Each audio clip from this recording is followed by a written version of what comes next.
Okay, lesson 23, checkpoint help. I'm going to start just with question 10. So, Edward wants to measure the height of a building. He walks exactly 80 feet from the base of the building and turns to look up at the top of it. The angle of the elevation from Edward's eyes to the top of the building is 47 degrees. If Edward's eyes are at a height of 5 feet, approximately how tall is the building? Round your answer to the nearest hundredth. Okay, so in my head I'm picturing Edward and a building. So he decided to walk 80 feet from the base of our building, and then he turns and looks up from his eye to the top of the building. If I were to draw our angle of elevation, it would be right here. So that's 47 degrees from his eyeball. And now he says that Edward's eyes are at a height of 5 feet. How tall is this building? Well, if we take our horizontal and look at this shape, this rectangle, we know that this height is also 5 feet because in rectangles, opposite sides have the same length. So the remaining part of and we also know that this has a distance of 80 feet. And so the remaining part of the building that we need to find is right here, located right here. And we can find that by using our sine or cosine or tangent. So I'm going to look at this and think to myself, in this triangle, from our angle of reference, which is our angle of elevation, 47 degrees, I have an unknown opposite side length, a known adjacent side length, and a unknown hypotenuse. So then I ask myself, okay, in sine, cosine, and tangent, sine is the opposite, and the opposite side length divided by the hypotenuse side length. And the opposite side length is unknown, and the hypotenuse is unknown, so that is not going to help me.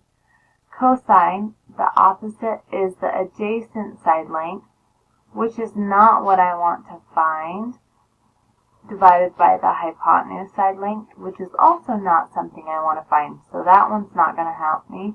And tangent is the opposite side length divided by the adjacent side length, which the opposite side length is what I want to find, and we know the adjacent side length. So I'm going to use tangent. So I would set it up as tangent of our reference angle, which is 47 degrees, is equal to the ratio of our opposite side, which is represented by x, it's our unknown, divided by the length of our adjacent side. Now, tangent of 47 is a decimal. It is a number. So I'm going to leave it as is right now. And then we have equals x divided by 80. Since x is being divided and I want to solve for x, I'm going to multiply by 80 using our multiplication property of equality. So then we have 80 times tangent of 27, which is 80 times tangent of 47, is equal to 80 divided by x times 80 is 80x divided by 80. Now 80 divided by 80 is a form of 1, so then I'm left with 1x is equal to, and I'm going to use our Google calculator to to type in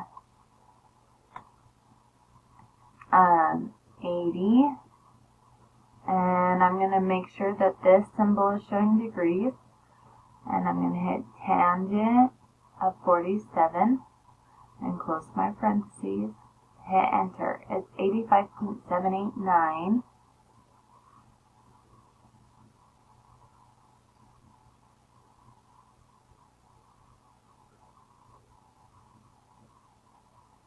Length, and it's feet.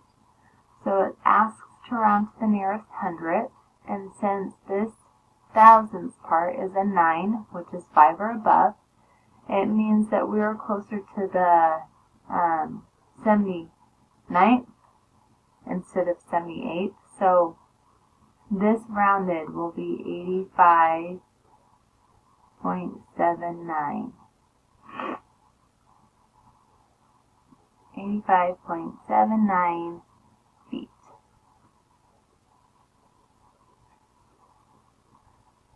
Okay, question 9 is very similar to 10.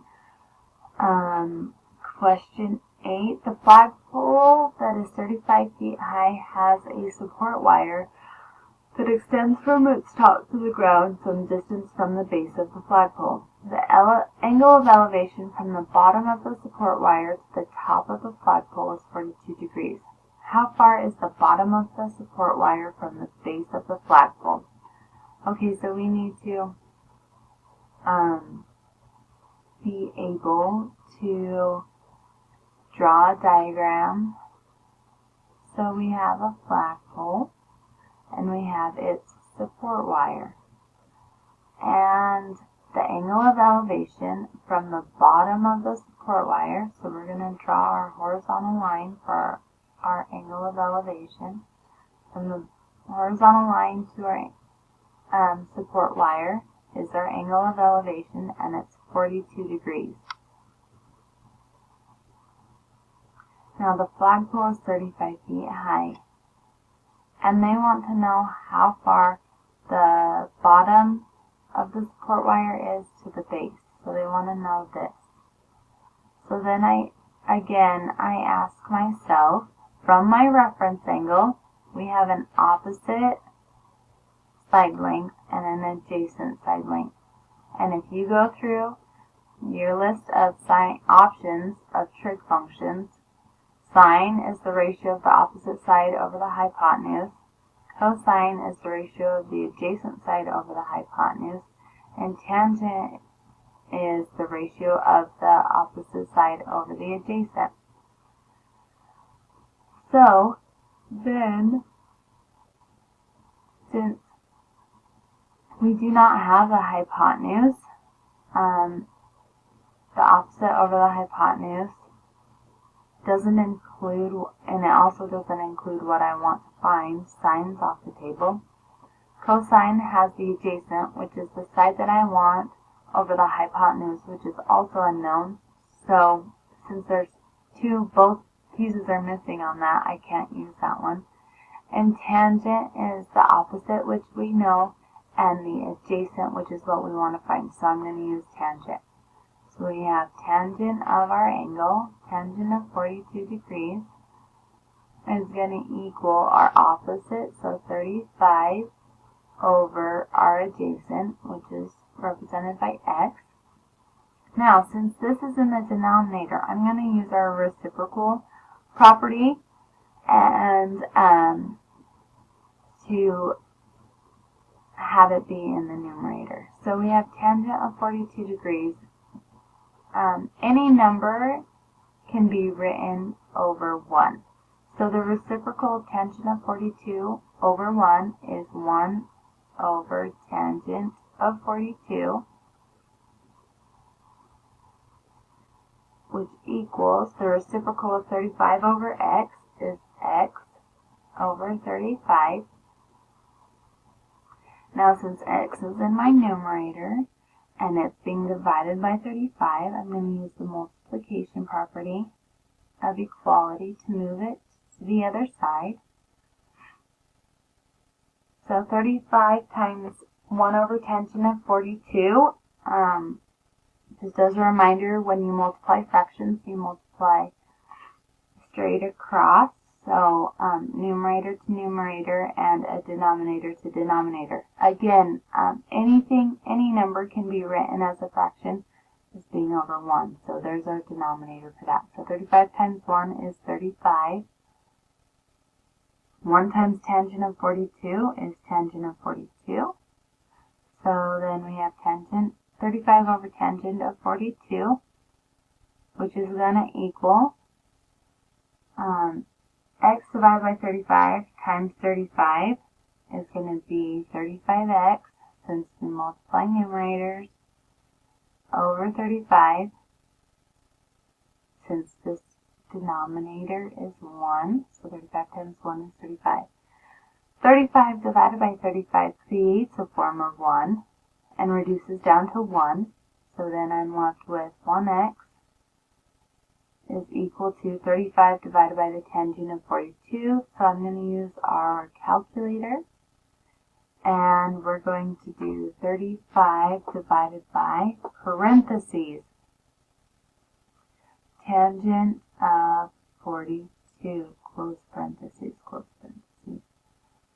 So that equals 38.871.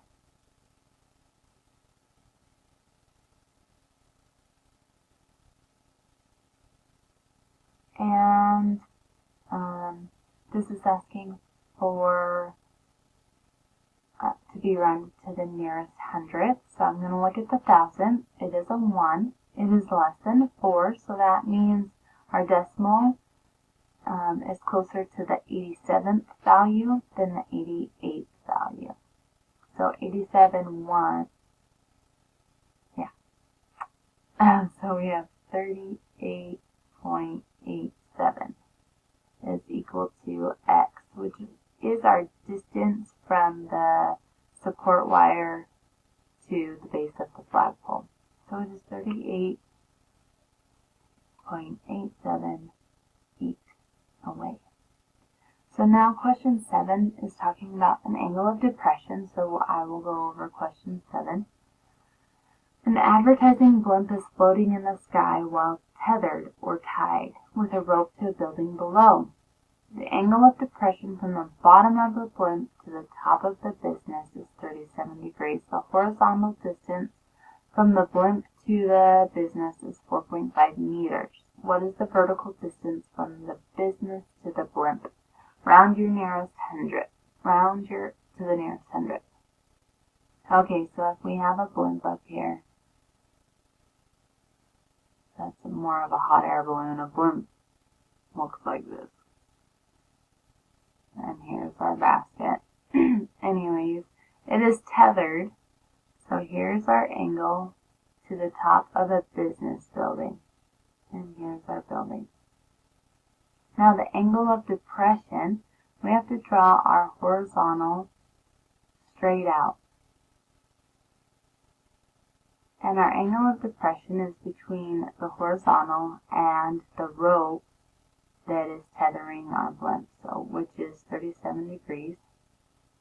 And they told us that the horizontal distance from the blimp to the business is 4.5 meters. So if we were to look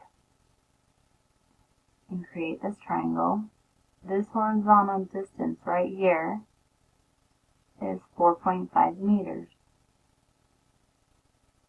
And so they want to know what the vertical distance is from our business to the blimp. So they want to know this. So then I'm going to look at, from our reference angle, which is 37 degrees, this is a 90. So this is our hypotenuse side. And from our reference angle of 37 degrees, this is the opposite side, and this is the adjacent side. So I'm going to go through again what my options are for my trig functions. Sine is the ratio of our opposite side over the hypotenuse.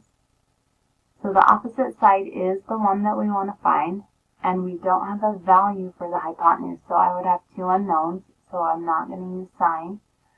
cosine of our angle is equal to the ratio of the adjacent side over the hypotenuse. We have the adjacent side and the hypotenuse is unknown. And I'm trying to find the opposite side. So trying to find the hypotenuse could help. It will just take a longer step. So I want to see if there's a quicker way. So tangent of our angle is equal to the ratio of our opposite side length to our adjacent side length. And I want to find the opposite side length, and we know our adjacent side length, so I'm going to use the tangent. So we have tangent of our angle is 37. Tangent of 37 degrees is equal to the ratio of our opposite side length compared to our adjacent side length.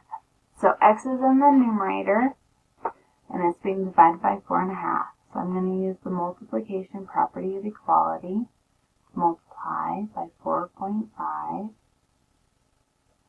So then 4.5 times tangent of 37 is 4.5 tangent of 37.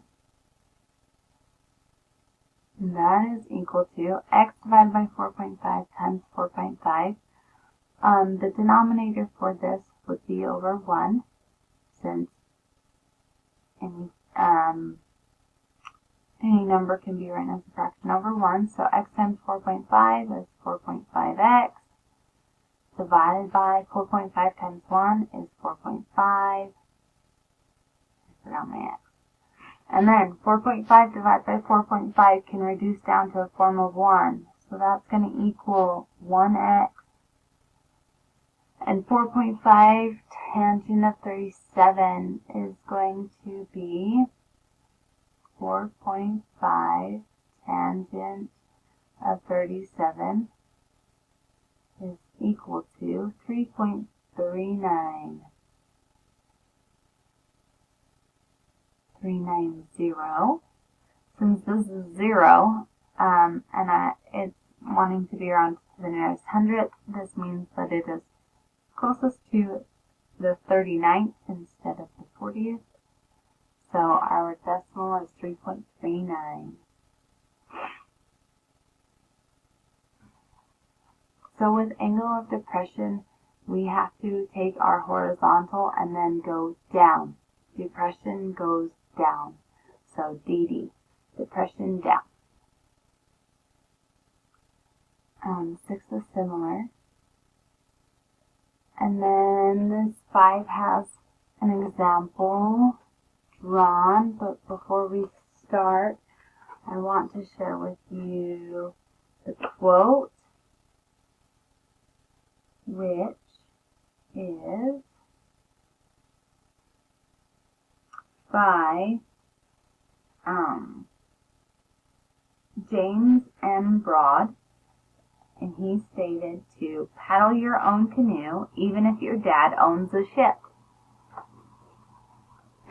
So there's your quote from James M. Broad. And then question 5. Well, let's do a question 3 actually, so we can think of bearings. A sailboat is in a race. The race can be modeled by the triangles below. In each figure, the vertices indicate markers for the race's path. If the sailboat is traveling from point B to point C at a bearing of 215 degrees, and if point A represents the boat, which diagram correctly represents the situation? So he is traveling from point B to point C at a bearing of 215 degrees. And if point A represents the boat,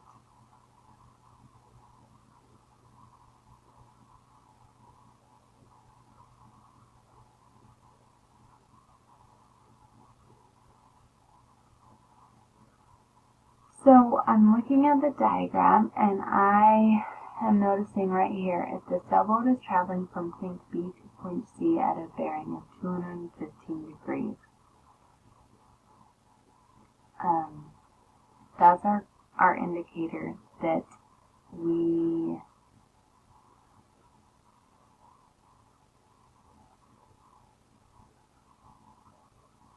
need. So if you're just picturing from point B, so here's due north at B, and we're going 215 degrees.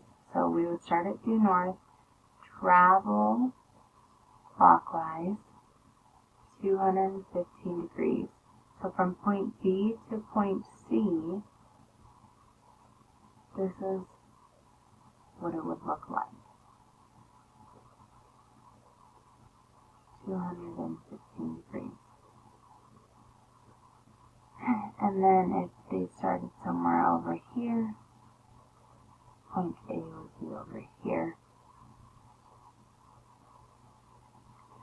And so I'm going to look for a diagram that has the marking at B going clockwise 215 degrees.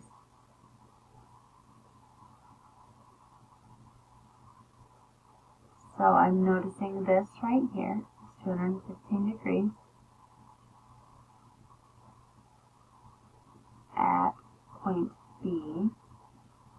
This one's not labeled, so I'm not sure what bearing that is, but the bearing 215 degrees isn't with point A, it's from point B to point C, so that one's off. This one looks like our viable option.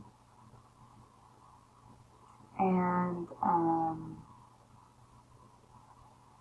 this one has the bearing on the wrong point as well. So this is our drawing for it. And there's your help. Okay, I need to make a correction to question 10 that I had done. It was talking about the height of a building with Edward being 5 feet tall at his eyeballs and being 80 feet away from the building. I had typed in 85.79 as the height of the building, which is only partially true. That's the height from his eyeball up. So the total height using the segment addition postulate would be 85.79 plus 5. So the total height of the building should be 90.79. So there's your correction for question 10 with regards from Edward and the total height of the building.